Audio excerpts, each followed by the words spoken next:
Good afternoon. Thank you for attending today's Q2 FY23 Snowflake Earnings Conference Call. My name is Hannah, and I will be your moderator for today's call. All lines will be muted during the presentation portion of the call, with an opportunity for questions and answers at the end. If you would like to ask a question, please press star 1 on your telephone keypad. I would now like to pass the conference over to our host, Jimmy Sexton, Head of Investor Relations. Please go ahead. Good afternoon, and thank you for joining us on Snowflake's Q2 Fiscal 2023 Earnings Call. With me in Bozeman, Montana, are Frank Slootman, our Chairman and Chief Executive Officer, Mike Scarpelli, our Chief Financial Officer, and Christian Kleinerman, our Senior Vice President of Product, who will join us for the Q&A session. During today's call, we will review our financial results for the second quarter fiscal 2023 and discuss our guidance for the third quarter and full year fiscal 2023. During today's call, we will make forward-looking statements, including statements related to the expected performance of our business, future financial results, strategy, products and features, long-term growth, and overall future prospects. These statements are subject to risks and uncertainties which could cause them to differ materially from actual results. Information concerning those risks is available in our earnings press release distributed after market close today and in our SEC filings, including our most recently filed Form 10-Q for the first quarter ended April 30th, 2022, and the Form 10-Q for the quarter ended July 31st, 2022, that we will file with the SEC. We caution you to not place undue reliance on forward-looking statements and undertake no duty or obligation to update any forward-looking statements as a result of new information, future events, or changes in our expectations. We'd also like to point out that on today's call, we will report both GAAP and non-GAAP results. We use these non-GAAP financial measures internally for financial and operational decision-making purposes and as a means to evaluate period-to-period comparisons. Non-GAAP financial measures are presented in addition to, and not as a substitute for, financial measures calculated in accordance with GAAP. To see the reconciliations of these non-GAAP financial measures, please refer to our earnings press release distributed earlier today and our investor presentation, which are posted at investors.snowflake.com. A replay of today's call will also be posted on the website. With that, I would now like to turn the call over to Frank. Thanks, Jimmy, and good afternoon, everybody. Product revenue grew 83% year on year to $466 million. Remaining performance obligations grew 78% year on year to $2.7 billion. And in the quarter, we added 12 Global 2000 customers.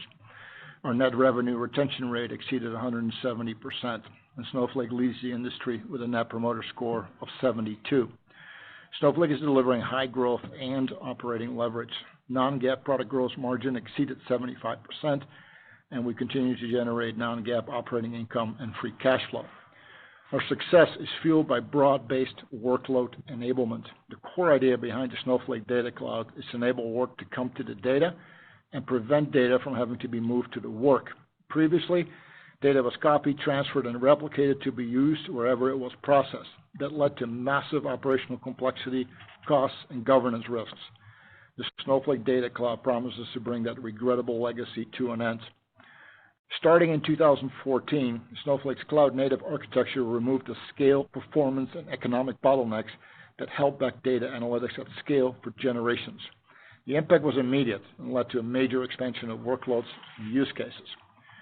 Initially, organizations used Snowflake to drastically improve overnight analytical processes so that fresh, up-to-date data about the business was reliably available first thing. Checking that box, customers move on to using data for predictive insights and prescriptive solutions. This is what has driven Snowflake's massive platform expansion in terms of workload types, user types, and data types. Snowflake's data sharing solves the challenge of data access and enrichment. In Q2, the number of Snowflake data sharing relationships, measured with what we call stable edges, grew 112% year on year. 21% of our growing customer base has at least one stable edge, up from 15% a year ago. Among customers over $1 million in product revenue, 65% have at least one stable edge. Across sectors, we are meeting customers with solutions pertinent to their vertical industries.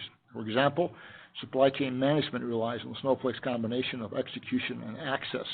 We hear how supply chain management is failing at many levels because of dislocations such as the pandemic and spiking inflation. This is in large part a data problem.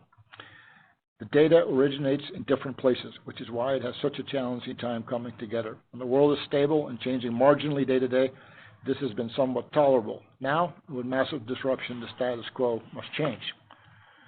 Our next frontier of innovation is aimed at reinventing cloud application development. Our ambition is far-reaching. Our aim is to transform how cloud applications are built, deployed, sold, and transacted. To help achieve this, we launched our Powered by Snowflake program. Today, we have 590 Powered by Snowflake registrants, representing 35% quarter-over-quarter growth. We announced a number of significant product innovations at our Summit Users Conference in June, which saw an approximate 5-fold increase in attendance from 2019. These announcements are foundational for that vision. Unistore allows developers to bridge transactional and analytical workloads in a single data set. This saves users time and effort associated with moving and transforming data across systems. Snowpack for Python is now in public preview. This capability brings more optionality to a technical audience of application developers, data engineers, and data scientists. Our integration with the recently acquired Streamlit is tracking well against plan. Streamlit bridges the gap between data scientists and business users, accelerating time to insight by enabling developers to build applications using their favorite tools. Finally, we announced support for Apache Iceberg table formats in private preview. Iceberg is the emerging standard for data lake architectures. With this offering, we bring the performance and governance benefits of Snowflake to externally stored data. We are pleased to announce our intent to acquire Applica. Applica mobilizes unstructured data for advanced analytics and machine learning. Applica's team and best-in-class technology will create opportunities for customers and partners to get more value from all data types. We believe our strategy and underlying market trends position us for success. We look forward to executing against this growing opportunity. And with that, I will turn the call over to Mike. Thank you, Frank. Q2 product revenues were $466 million, representing 83% year-over-year growth, and remaining performance obligations grew 78% year-over-year, totaling $2.7 billion. Of the $2.7 billion in RPO, we expect approximately 57% to be recognized as revenue in the next 12 months. This represents a 79% increase compared to our estimate as of the same quarter last year. Our net revenue retention rate of 171% includes 15 new customers with $1 million in trailing 12-month product revenue and reflects durable growth among our largest customers. We continue to pursue a vertical sales strategy. Our core verticals are financial services, advertising, media and entertainment, retail and CPG, technology, and healthcare and life sciences. While all verticals are growing rapidly, financial services drove the most product revenue growth sequentially. Advertising, media and entertainment, and technology verticals grew in line with the overall company. Driving this growth is our continual move-up market. In the quarter, we added 12 new Global 2000 customers. Our average trailing 12-month revenue from these customers grew 14% quarter-over-quarter to $1.2 million. We believe these accounts will grow to become our largest customers. A Global 2000 technology company is now a top 10 product revenue customer less than 2 years after signing their initial deal.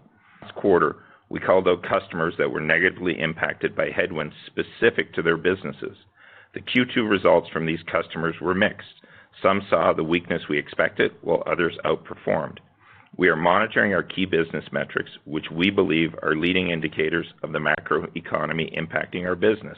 We are not seeing these metrics soften across the customer base. For example, our corporate sales team that addresses small and medium-sized businesses outperformed their net new bookings goal for the quarter. Our EMEA sales team contributed 4 of our top 10 new customer wins in the quarter. And as mentioned earlier, the largest organizations in the world continue to increase their use of Snowflake. These indicate that companies globally are prioritizing Snowflake right now. Foreign currency exposure has been a relevant topic recently. However, less than 5% of our revenue is invoiced in currencies other than the US dollar. So at the moment, we do not evaluate our business on a constant currency basis, given the immateriality.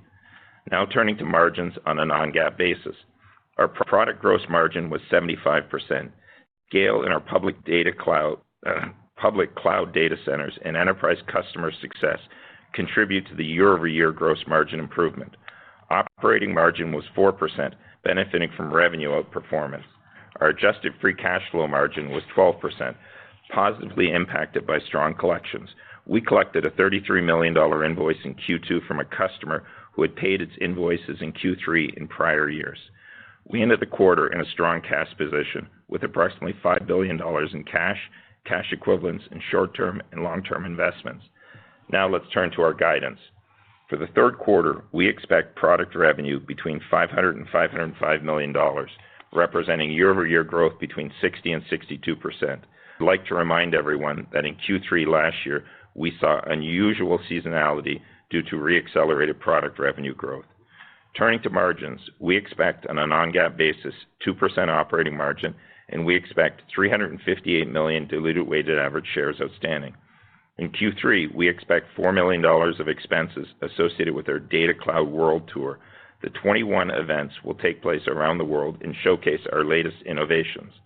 For the full year fiscal 2023, we expect product revenues between $1.905 and $1.915 billion, representing year-over-year growth between 67 and 68%.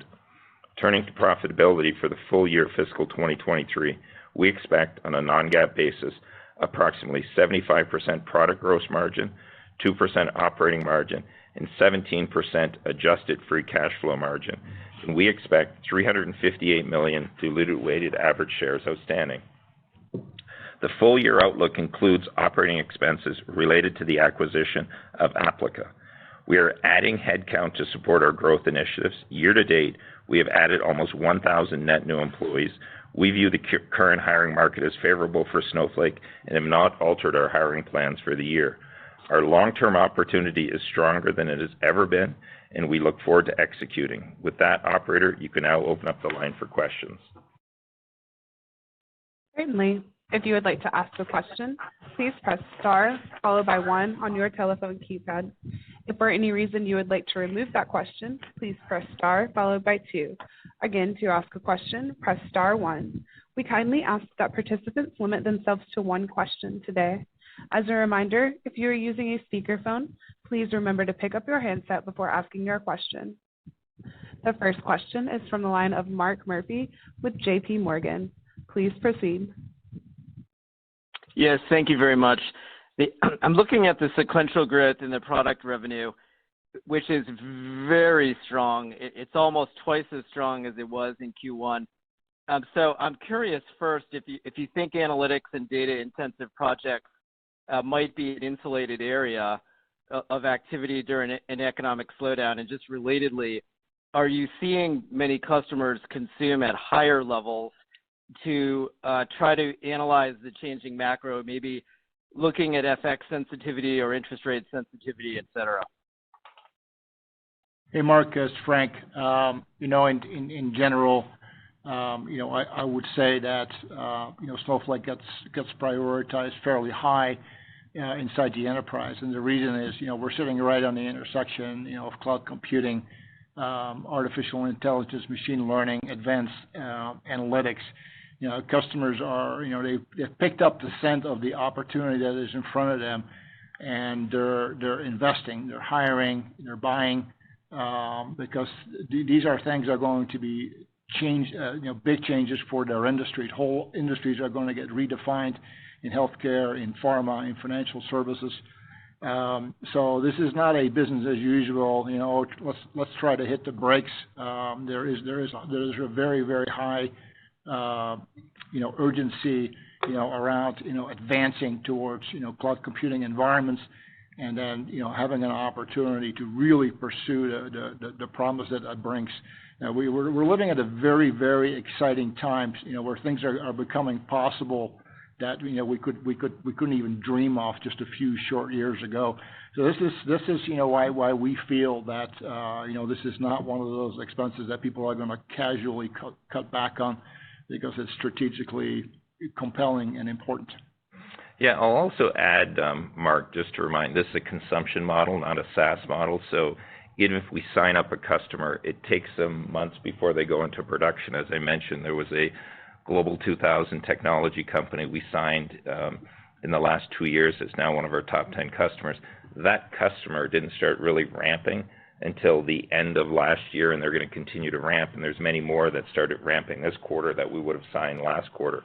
So you can't just do a quarter over quarter. And because it is a consumption model, we do see patterns. Some customers do go down consumption based upon specific projects, but by and large, most of our customers are still ramping, moving workloads to us, and we think that is going to continue on average with our customers. Wonderful. Thank you very much. Thank you. The next question is from the line of Keith Weiss with Morgan Stanley. Please proceed. Thank you for taking the question. This is Sanjit Singh for Keith. Very impressive Q2. Mike, I wanted to ask you a little bit about the Q3 guide. From a seasonal perspective, the high end sort of implies 8% growth. And understanding that last year was an abnormally strong seasonal quarter. If I look back historically, the guidance does seem more conservative than usual. And I wanted to see if you could provide any context in terms of what you're assuming going into Q3, just conservatism or extrapolating any sort of trends that you may have seen in July. Nothing has changed in our guidance philosophy since the time we went public. And what I would say is Q3 of last year was unusually high, so it's not a good year-over-year comparison. And as I said, there is uncertainties in the macro environment right now, and I think the guidance is prudent that we put out. Understood. Thanks, Mike. Thank you. The next question is from the line of Simon Leopold with Raymond James. Please proceed. Thanks for taking the question. I wanted to see what your take is on your suppliers of public cloud capacity and whether or not you're seeing any changing in how they work with you and your pricing, and really, what is the criteria to pick one over another, AWS versus Google versus Azure? Thank you. This is Frank. I think that most enterprises, typically, decide first on their public cloud platform strategy, and oftentimes it's a multi-cloud posture, and over time that can also change, and then they sort of decide on where's Snowflake going to run, and that can also change over time. We've seen customers also deploy Snowflake on more than one cloud. So that's sort of how it works. And obviously, our pricing does vary. I mean, Snowflake is more expensive on one cloud than another, and obviously it is the most aggressive pricing we have is on our top cloud providers, where there's concentration of deployment. So obviously it matters to our customers. It all translates to dollars and cents. But the reality is Snowflake is Snowflake is Snowflake. There's really no change in the experience depending on what cloud you're running on. So you would think that it is strictly an economic trade-off, but it's usually predicated by why they picked one public cloud platform over another. With that said, the majority of our customers, 80+%, run in AWS, and about 18% is Azure, and 2% is GCP. Thank you very much for that detail. Thank you. The next question is from the line of Alex Zukin with Wolfe Research. Please proceed. Hey guys, thanks for taking the question. I guess maybe just a high level mixed with a tactical financial question. If I look at the environment, right, a lot of investors, a lot of customers are wondering about optimizations, and I think on the call, Mike, you in your script you mentioned that you actually have changed, you've increased the prediction of how much will be consumed in reference to your CRPO metric over the next 12 months. So it feels like there's kind of a mass differential in terms of expectations versus what you're seeing and delivering. And I just wanted to better understand what's driving that increased conviction around consumption. Have you seen a meaningful wave of optimizations that have rebased and now you're kind of off to the races in those workloads? Do you not anticipate that occurring? And I guess how is that like what were the dynamics that made you change those assumptions that you saw in the quarter? Well, I didn't change any assumptions in the quarter. It's the same that we've had for quite some time. Optimizations are not something that's new. We just started talking to you about them and showing the impact about them. We have always done optimizations. We will continue to do optimizations. They're good for our customers because when they see if we can help make them use Snowflake more efficiently, we become cheaper, and they move more workloads to us. And I showed you guys at our Financial Analyst Day real data with 2 customers around that. With regards to the CRPO, that 57% of the total RPO, that is more of a function that we have a lot of our contracts that are starting to get burned down that were multi-year, that we do expect in Q4 there will be a number of renewals of those contracts. So I do think the current CRPO as a percent of the total in Q4 will come down more in line with that into the low 50s where it historically has been. But that's really a function of, think of our largest customer. They signed a 3-year contract, and I think it was September of 2020, that they're going to burn through that contract in advance, and there'll be a big renewal with them. Whether they do it 1 year or multi-year, that's up to them. That will happen in our Q4, and then you'll see that as well. We have a number of customers like that. One of the things that we're seeing more and more is customers, because they're consuming faster than their annual amount and their actual contract term, they're doing what we're calling co-term, where they're bridging to their annual renewal. And a lot of those annual renewals are really moving towards Q4 for us. Got it. That's why the billings versus CRPO delta is a little bit higher? Well, I have to tell you, I don't even look at billings because it's a meaningless thing for our business because we're not a SaaS company. I really focus more on cash flow and revenue consumption by our customers. Perfect. Thank you, guys. Thank you. The next question is from the line of Raimo Lenschow with Barclays. Please proceed. Thank you. Quick question. I'm sure, Frank and Mike, you heard all the concerns from investors this quarter about consumption models and, how in lower economic activities there's less. But I'm also seeing like the 12 new global customers. What are you seeing in your customer conversations about consumption models in terms of like it gives customers more flexibility, they pay for what they're using, etc. So that almost in tougher times should be an incentive to go that way rather than having these massive upfront commitments. Like maybe talk a little bit about what you're seeing in the field. Thank you. Raimo, Frank, we sort of invert that whole way of thinking because it's actually, quite attractive for customers to have a consumption model because they can sign a contract with us, but then they can throttle up and down, how much they want to use. You can't do that in a SaaS model. You're going to pay no matter what, whether you're using it or not.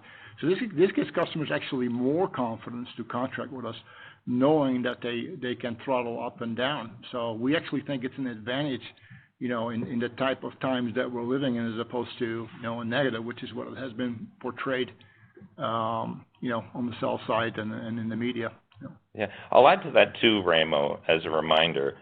New customers, when we land them, they generally start very small, and it takes them 9 months to really start to consume. So it's very low risk to come on.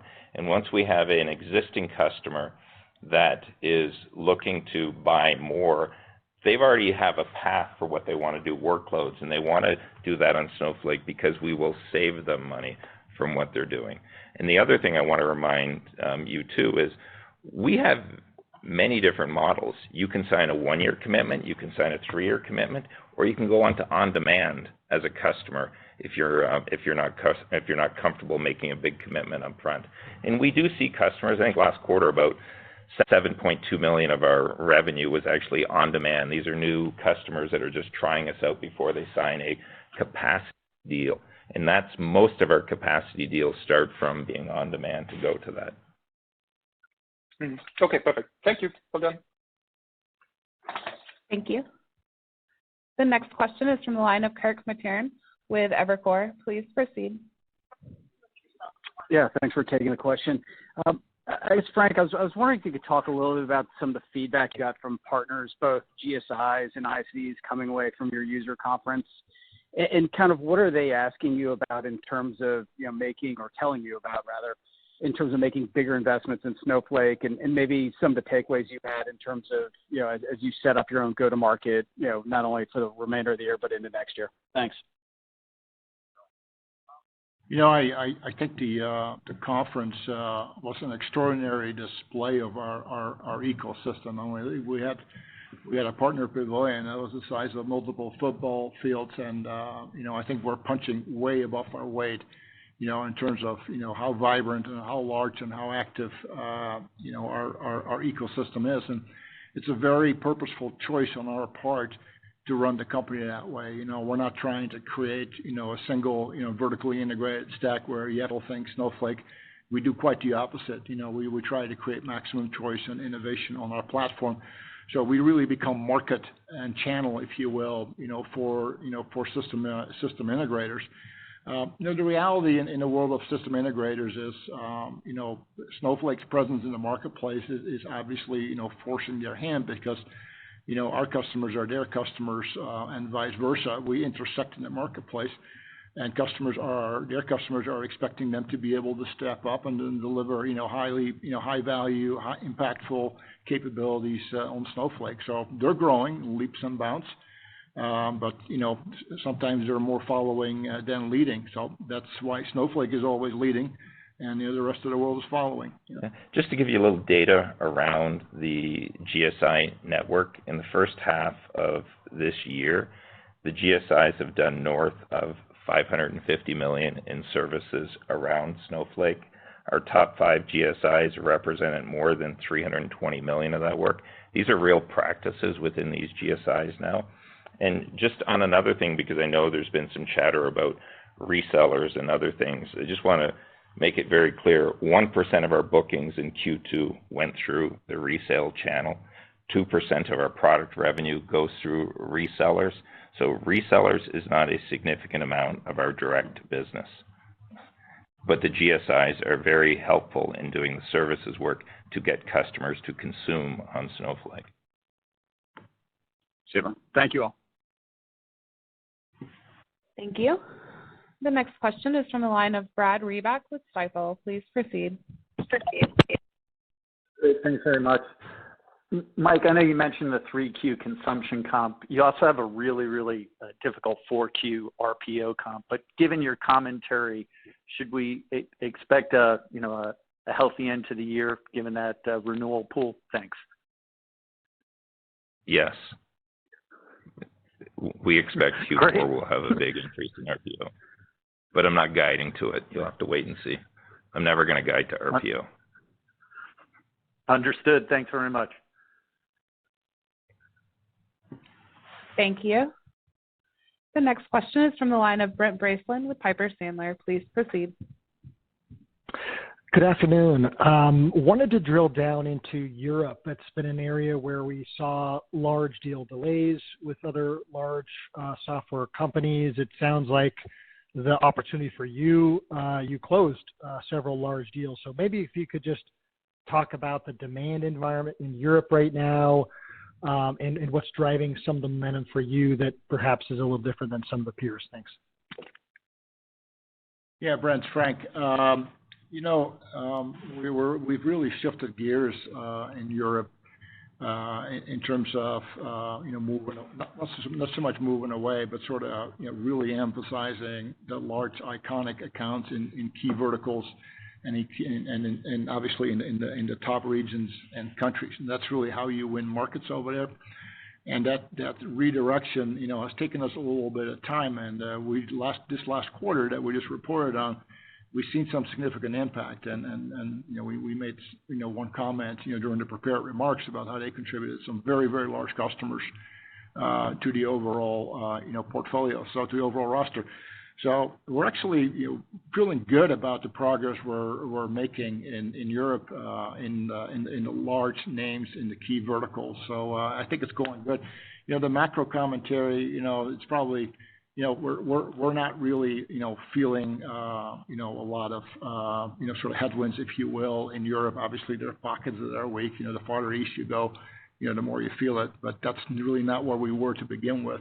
So it's not really a factor. So we're not negative on Europe at all. Great to see. Thank you. Thank you. The next question is from the line of Greg Moskowitz with Mizuho. Please proceed. Okay, thank you for taking the question. Another software vendor that primarily has a consumption-based model recently made the comment that their NRR for customers below the 130% threshold has been unchanged, but those above 130 have been slowing their consumption growth since it deviates a lot from what had been budgeted or committed. Now, your overall NRR this quarter, again, was quite strong, guys, but I'm curious if you've seen any of this dynamic with your bigger enterprise customers. Thank you. No. Obviously there are some of our top 10, and we talked about last quarter with some specific things to their business where they have slowed down, and that's been in our guidance, but overall, our top customers continue to grow. And I haven't seen that slowing down the NRR. Got it. Thanks very much. Thank you. The next question is from the line of Pat Walravens with JMP Securities. Please proceed. Oh, great. Thank you. And let me offer my congratulations on this quarter. Frank, can you take a minute to differentiate Snowflake's approach to the market from that of Databricks and their Lakehouse approach? One of the ways, we characterize it is,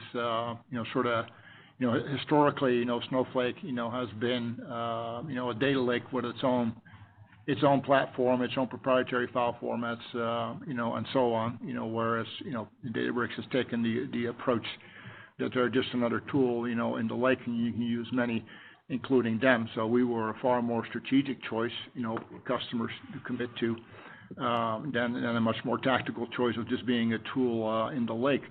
Over the years, we have really, converged, because, for example, we mentioned in the prepared remarks, of our support of the Iceberg open table, formats, which, allows, Snowflake files to be used by non-Snowflake tools, for example, right? So it really, puts us completely on par or better, if you will, in terms of functionality and performance, in a pure data lake configuration.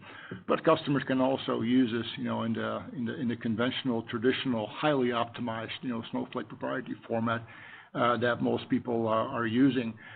So, I think that, so that's one aspect of it. The other aspect of it is, we come from different places. Our DNA, our culture as a company is as a database platform. And obviously, Databricks comes from a totally different type of background. We also have different user types. We have a very much a high-level approach. We very much democratize access to the sophistication of a platform like Snowflake. Where Databricks, coming, from a world that's much more, roll your own, and very, very deep technical, very skilled, demanding environment. And there's a market for that as well. So there's different user types, different workloads, that where, people will use different type of tools. But the last thing I will say about it is that de facto, Databricks and Snowflake have lived side by side for many, many, many years, playing different roles, in the setups and the type of workloads that they perform. Is there anything you want to say about that, Christian? Yeah, one quick comment on top of everything Frank said. We hear very consistently from customers that our approach to simplicity and ease of use is one of the reasons why you see the results that you're seeing today and the Net Promoter Score that Frank mentioned.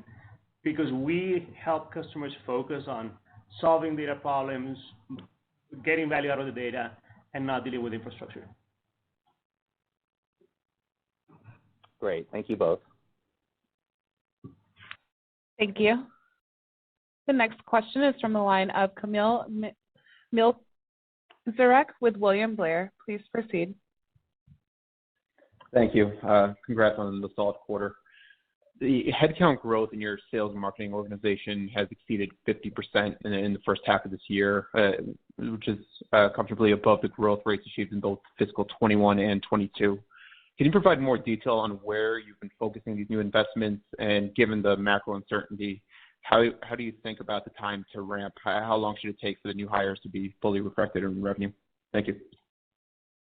Well, the first half of the year is always the biggest hiring, and that tends to be we want to get people on board for our sales kickoff. It's also when we like to onboard a lot of our junior SDRs so we can train them all together in the year.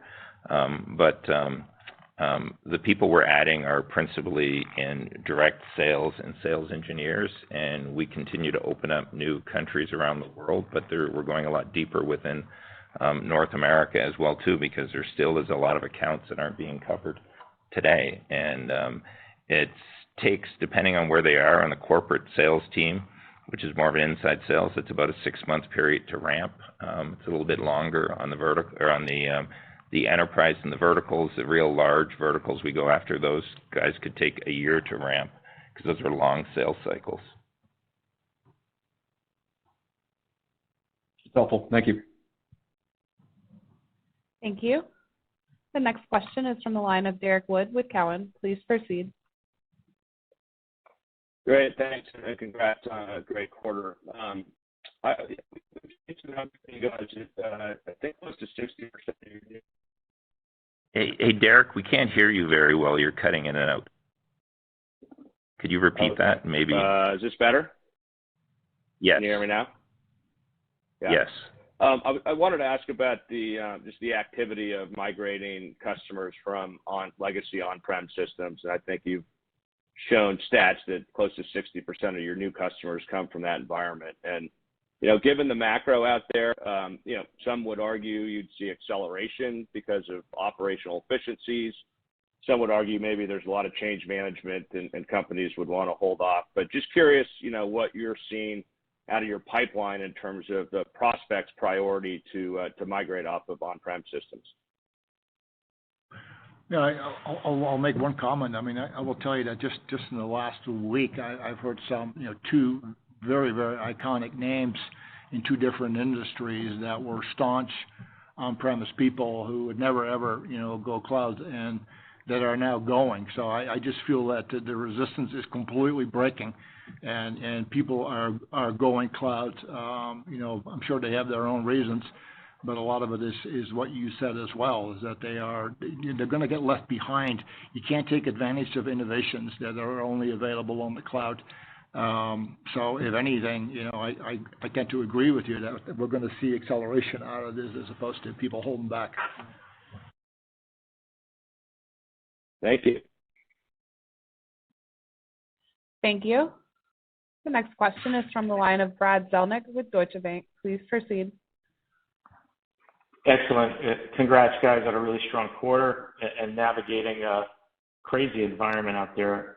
My question for you guys, maybe for Frank, is, I mean, if we think about just data cloud as the holy grail and data sharing being a really important element of that, and I look to the metric on stable edges, number of customers with at least one stable edge, I think it was 20% you said versus 15% a year ago, which I think is unchanged from what you had also said in Q1.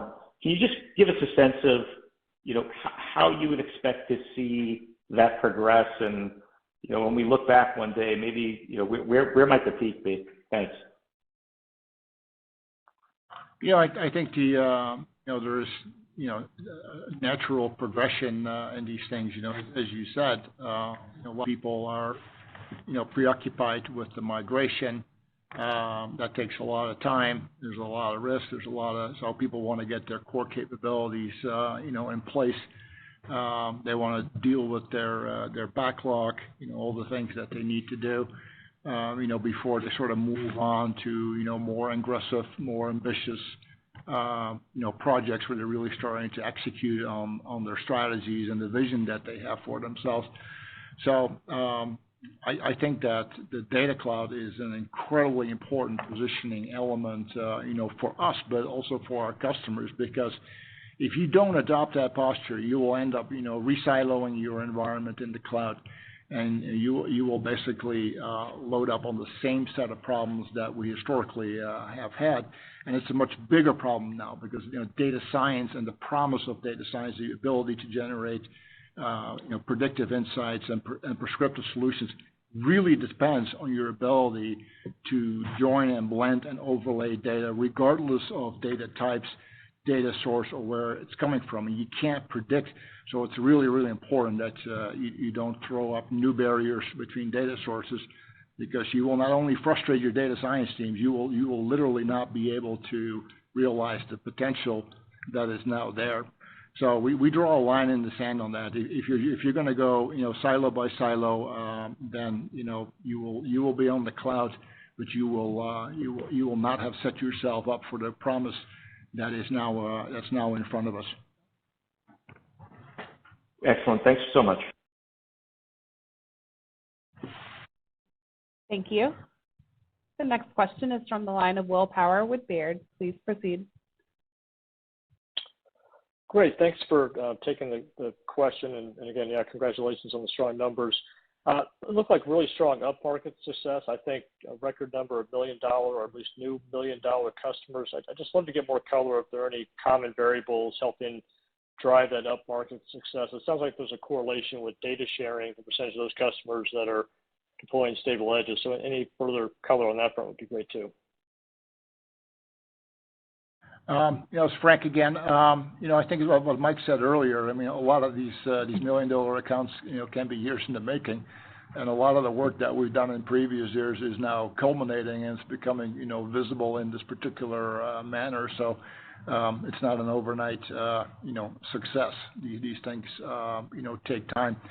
Sharing is incredibly important. Every industry and sub-industry has its own unique data networks and their own reasons and use cases, why they need to share data. I know financial services, for example, which is, of course, an industry that you're all very familiar with. I mean, the need for sharing is extremely pronounced, and it's a daily preoccupation between institutions that need to share data. So, Snowflake has really become a de facto platform for financial institutions on how to share data. So that becomes a very, very powerful thing. We feel the network effect from data sharing in certain verticals that are really, more advanced, more mature in terms of the adoption of data sharing than some others that are taking more time to get into that. Yeah, and what I will add too is, we have 510 Global 2000 customers. The average revenue from them today is $1.2 million. That's up from $1.05 million last quarter, and that will continue to grow. Those large customers are what is driving those $1 million plus customers for us, and we don't see that slowing down. Great, thank you. Thank you. The next question is from the line of DJ Hynes with Canaccord. Please proceed. Hey guys, thanks for taking the question. Mike, I wanted to ask you about the margin trajectory of the business. I mean, continue to impress with the cash flow operating leverage you're showing. You raised the guidance to 17% this year. Given the trajectory, we're not miles off from that, longer term 25% target. What's the philosophy from here? Like, do we reinvest the growth and the upside that we're seeing into the business to drive, sales productivity and accelerated investment there? Or does some of that flow through the bottom line and maybe that 25% margin target is achievable ahead of schedule? Well, we're going to get to that number before we even think about changing it. And with regards to investing in the business, we are continuing to invest in the business. You can see the headcount we're adding. Principally, headcount is the main investment we're doing in the business because that's what drives R&D, that's what drives sale. But we're very thoughtful about where we invest those dollars and how quick we do. And we think we're investing at the adequate pace, and we will continue with that. Thank you. And nothing has changed our philosophy. We will continue to show leverage year after year.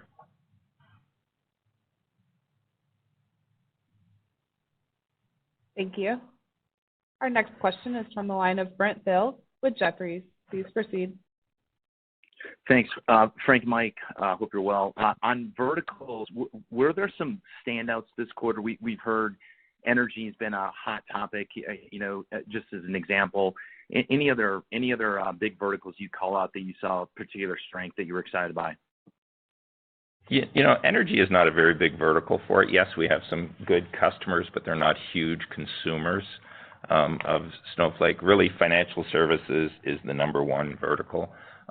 Although it's about, if you look at it from a revenue perspective, about 21% of our revenue is from the financial services vertical, and then closely behind that is the media and entertainment, and then technology is right after that as well, about the same. Those are our three biggest, and then healthcare is pretty big, but it can grow a lot bigger. Retail CPG is a meaningful segment as well, but financial services is very large, and those are very large stable edges, the data sharing that goes on in financial services. And when we talk about big accounts, we landed in Europe a big telco, we landed a big bank, we landed a big insurance company, and we continue to land big accounts in these verticals. Okay, and one quick follow-up, just on tonight, you've seen Salesforce.com take down guide and Splunk take down guide. Everyone's asking, it seems like the industry's taking that guide down, but you're seeing incredible strength and no stretch out of deals or duration. What do you think is going on? Are you just taking share? Is it just early on? How would you characterize what you're seeing versus well, I would say, what seems to be impacted? Yeah, I would say most SaaS companies, when they land an account, they typically license most of the users in an account. When we land small, and they go workload by workload, and they just keep moving stuff over to Snowflake. That drives that, and it's a multi-year journey within our customers, and I don't see any of our customers that are fully saturated. Where I think some SaaS companies may be saturated. Very clear, thanks. Thank you. The next question is from the line of Steve Koenig with SMBC. Please proceed. Hey guys, this is Owen Hayworth on for Steve. Thanks for taking the question. Two quick related questions from us. First, can you describe the near-term opportunity in analytics beyond your core data warehouse use case? And which of these other workloads would you expect to become most prevalent in the near term? And then as a second, I'm wondering if you can talk through the plans to break into the operational use cases. And how many times bigger is that market opportunity in the near term compared to that heritage EDW market? Thank you. Frank, I'll make one comment, and I'll give Christian maybe some time to think about some additional, comments. We started out in this business with what I've referred to as a workload modernization, where we're taking existing workloads, we're moving to the cloud, and we're running them much faster, because of all the architectural innovations that Snowflake has represented. And this really helps customers, and I mentioned this in the prepared remarks, really helps customers, a 24-hour cycle to very reliably, deliver data to their business users. And that's been a long time coming, because the customers have struggled with that enormously, and then we hear about it, every single day. But that's just reporting yesterday's news. And, these days, I will tell you that, 9 out of 10 conversations I have with customers are not about that, okay? They are about very specific, industry challenges and industry opportunities. For example, we have pharma customers that are seeing opportunities to reduce their clinical trials. It takes on average, 12 years to bring a drug to market. You got 5 years left to monetize it. They can take a whole year off of that. You redefine the economics of an entire industry. Healthcare is trying to go to an entirely predictive model. Instead of treating people for disease, they're trying to predict, who is going to get sick and, what preventative protocols they can put in place to help people then, steer clear of that. So these are very different conversations than what we're doing in advertising, for example, with clean room technologies. We're doing totally different, things now, and we're enabling these industries, to navigate, all the issues around privacy and compliance and so on. So to characterize us as a data warehousing company, I've said this a million times, but that is probably 5 years out of date by now. And you can keep doing that, but that doesn't make it the reality of our business, because it's not anymore. Yeah, I'll add that we see broadening of the personas within a company that we speak to. It's not just the traditional data analyst team, but Data engineering team are engaged with us. Data scientists are engaged with us.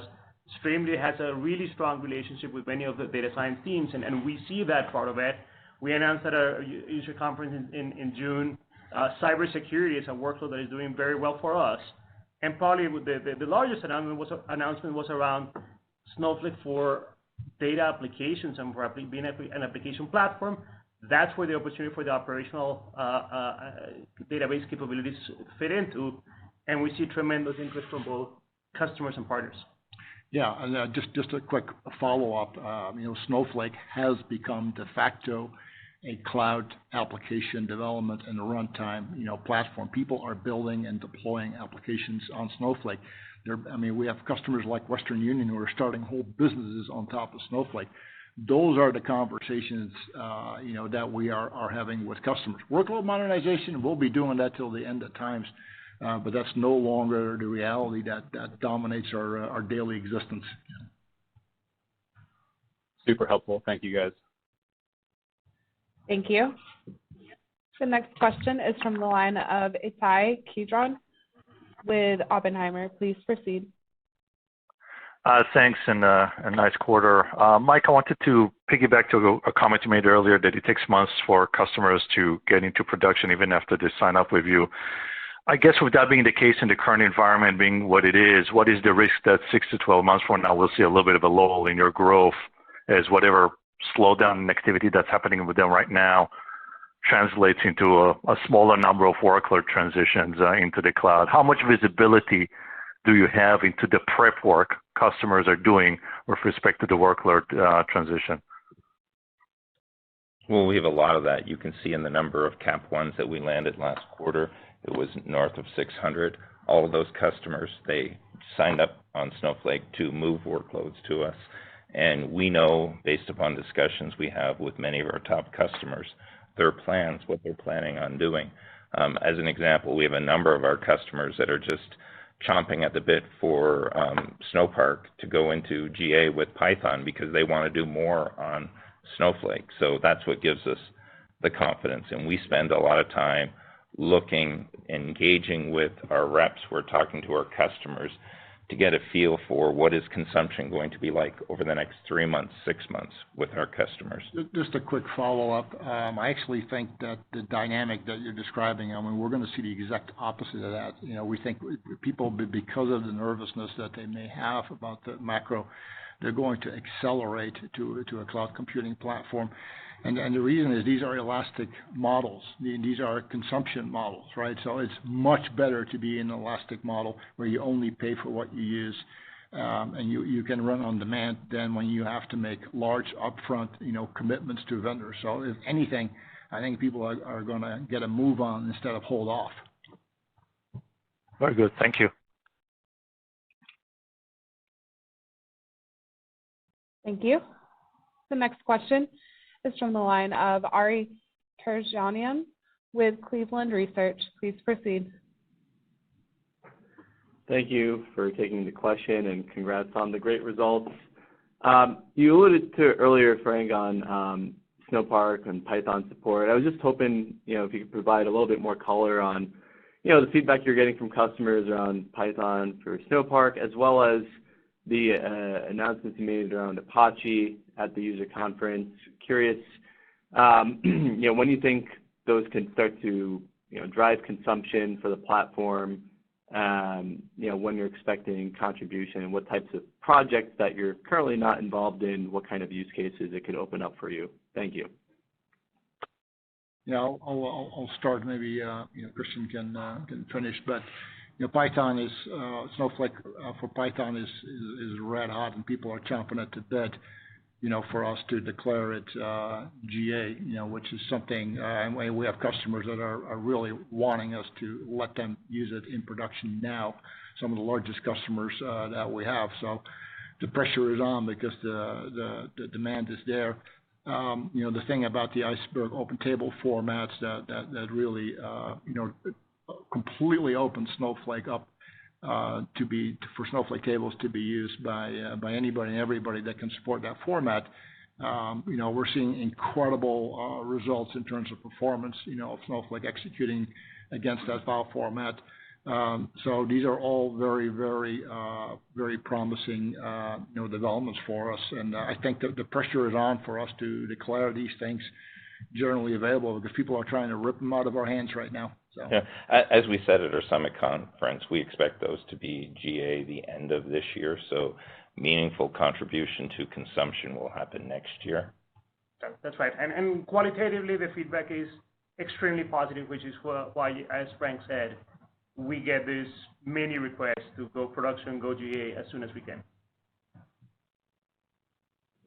Excellent. Thank you. Thank you. Our final question will come from the line of Tyler Radke with Citi. Please proceed. Thank you. So we made it almost a full hour without talking about Graviton. I actually just wanted to ask you how you're thinking about new projects or new workloads in response to some of the optimizations. In any change to your assumptions, I think you talked about kind of 60 million of net new spend coming online. Just curious how that's tracking and your expectations for the second half of the year. Thank you. No changes to our assumptions there, and we always expect that the biggest impact is in the second half of the year on those. And then Christian. Yeah, we're always continuously looking at how to deliver price performance advantage to our customers. Graviton happened to be one of the more significant changes, but any quarter we have tens of changes that go and improve performance for different workloads. And we're also constantly evaluating hardware advancements, and our commitment to our customers is to do that research on their behalf and deliver best price performance. And if I could sneak in a quick follow-up, I guess just what type of workloads are you seeing customers bring on, with those lower, price points? Is it kind of new workloads that you weren't able to handle in the past? Just any way to characterize that. Thank you. Yeah, we're seeing a lot of lower latency, higher concurrency use cases like slicing and dicing. We did our migration from Druid, which is very low latency use cases recently, in part because of the better economics, but in part because of the performance, and they're obviously tightly correlated. We're also seeing a lot of data engineering, data transformation, Spark migrations coming onto Snowflake, all because of the price performance that we offer. Thank you. Thank you. That concludes the question and answer session as well as today's call. Thank you for your participation. You may now disconnect your line.